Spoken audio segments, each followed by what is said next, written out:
There are moments when words do not give you power. They take it away. Moments when every word you add lowers your place in the room, and you feel it happening while you are still speaking, and you know you should stop, but you don't. The urge rises like heat. Noise feels like control. Silence feels like you are losing. You are not. Two men who held real power learned a harder command than volume. One ruled an empire from a campaign tent. One waited years between a promise and a throne. Both found the same forge, the silence that commands. Silence is not the absence of authority. Often it is the first act of it, not the empty quiet of a man with nothing to say. The ordered quiet of a man who will not let impression, fear, or theater own his tongue. Command does not begin with sound. It begins with a mind still enough to see and a heart still enough to trust, so that when speech finally comes, it weighs. Silence is expensive, because it costs you the chance to be understood too early. The world rewards the quick answer, the filled quiet, the performance of certainty. But the room that matters is not won by the one who speaks first. It is held by the one who can wait, without vanishing, without folding, without turning quiet into absence. Marcus Aurelius practiced that wait as reason. King David practiced that wait as trust. Same pressure, different door, same power. Pillar 1, the Inner Citadel. Marcus Aurelius did not rule by filling every hall with his voice. He ruled first by refusing to let the world write his next word for him. In the Meditations, he returns to the same discipline. Strip the impression before you answer it.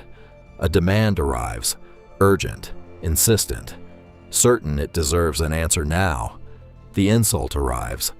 The chaos of court and camp arrives, loud, urgent, certain it deserves your tongue. Most men speak from the first heat. Marcus withdrew into the inner citadel, the part of the soul that can examine before it obeys. Silence, for him, was not peace as a product. It was tactical, a filter, a refusal to become the servant of every noise that knocked. Because if he did not, he would become just another man reacting to the noise he was supposed to rule. If you cannot be silent, you cannot be free. Every impression will own you the moment it arrives. So he practiced a command most never touch. Hold the tongue until judgment is clean. Let the room wait. Let the heat cool until what remains is not reaction, but reason. That is not weakness. That is a wall. Pillar 2. The Waiting Psalm. King David knew another silence, not only the philosopher's lamp, but the silence of a man who could speak and force the story, and does not. He waited years under a promise he did not yet hold. He stood in caves and courts where one speech, one justification, one performance of power might have bought him ease. He had words that could have ended the waiting, and that is exactly why he refused to use them. One wrong word, and the waiting would turn into war. The political move is almost always the same. Talk your way out, fill the air, own the narrative. David's harder move was trust. In the Psalms of waiting, silence is not passivity. It is chosen restraint under pressure, obedience when noise would be theater. Speech offered to God before it is spent on men. A king who can wait is not empty. He is held. This is the silence that refuses to perform.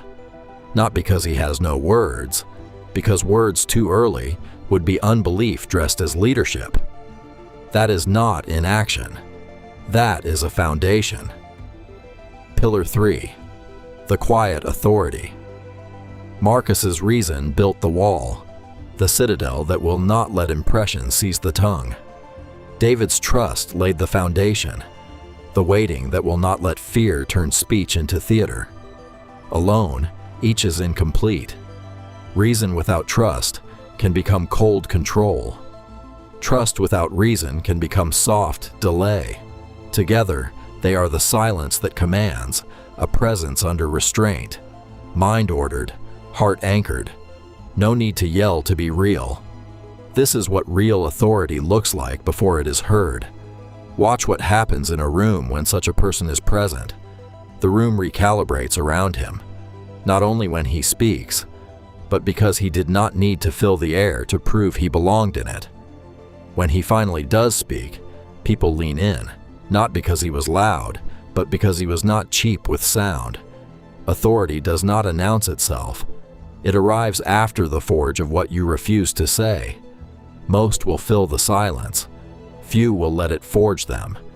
And there is a further cost, for the one who never learns to wait, that no volume can cover. Authority spent in noise does not return when you finally need it quiet. When you speak next, the room will hear the weight of what you refuse to say. Which silence do you need most? The wall of reason, the foundation of trust, or the quiet authority of both? Share your answer in the comments below. If this synthesis helped you, subscribe to the Principle Forge, where Stoic wisdom meets biblical truth. New videos weekly. Step into the forge.